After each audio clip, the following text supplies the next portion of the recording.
How long has it been since the hot red-headed chick made an appearance 3 weeks in a row? TNA needs to hire this woman. I mean, Clown4740 said this. If TNA were to hire the hot red-headed chick, she would walk in with more fans than Velvet Sky and Madison Rayne combined. I mean, as much as I love Christia Hemme, I believe the hot red-headed chick could do a much better job than Christy does on ring announcing. So the rivalries we're having looking pretty good. I mean, we have the rivalry between Matt Morgan, Crimson, Samoa Joe. Matt Morgan and Crimson actually look like they could make a good tag team. I'd actually like to see that. We also got this Kaz, Jeff Jarrett thing where Traci and Karen are in there. And are Kaz and Traci going out or something? Can someone tell me that? Like, is this a thing we're supposed to know automatically? Because I don't remember them ever establishing that Traci and Kaz are going out with each other or something. So I'm just kind of wondering about that. We also have this thing with Mexican America and Ink. I kind of hate the Mexican America, how everything that has to do with them is either one big clustery brawl or just the Mexa chicks getting involved like 50 different times and just this sloppiness all over the place.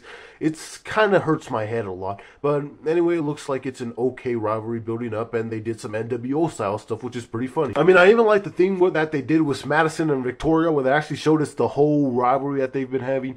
At least it's better than what TNA does, where they completely forget two guys have been feuding for so long and then they just ignore the story. And it shows that the women in TNA actually have rivalries and not just matches. Quick side note, Madison looks a lot better as a blonde, in my opinion. Now, the match that they actually did have, it was pretty much what it was supposed to be. It was hilarious, freaking Madison Rayne hiding behind Earl Hebner flirting with him. I pretty much found enjoyment out of that.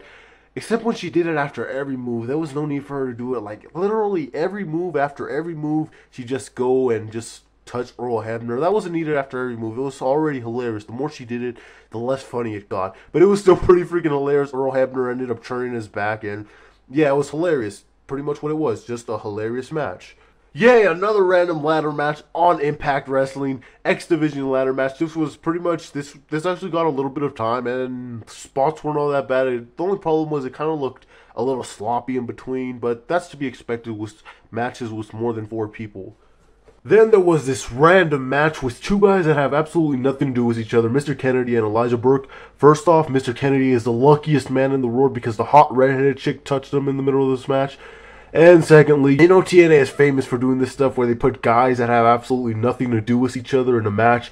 They end up trying to stuff both their storylines into this one segment, which makes it look kind of clustery. You had Devon's kid, you had Bubba Ray, you had all this stuff. It was pretty much your typical TNA ending to a match, whatever. And again, it looks like they're legit trying to build up Bobby Roode. They were showing some packages of him, trying to hype him, had a match with AJ. And it really does look, they're trying to push for him and make him look like a top star, which is really good. And if they're really planning on putting the World Championship on him, which I'm kind of starting to doubt because it's TNA and they really like to do stupid stuff like this. But it could end up being good if they do give him the championship. And the final segment of the night, I'm sorry, this is just a heartbreaking segment. We had Hulk Hogan. My reaction is the same as that fan right there. Hulk Hogan announced that. Hold on, let me contain myself.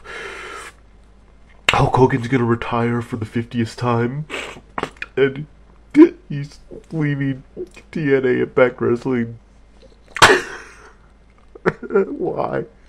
He's the greatest wrestler that ever lived, and he's leaving, and it is truly sad. And the wrestling world will never be the same. Ever since he came to TNA has been the best in the world, and it's been better than ever. Now that he's leaving, it is gonna suck. Why don't leave? He was gonna have a good match with Sting at Bound for Glory. It was gonna be a 5-star match, and now he's leaving. I'm just gonna kill myself. There's no point of living if I'm not gonna get to see Sting versus Hulk Hogan at Bound for Glory. I'm just gonna kill myself.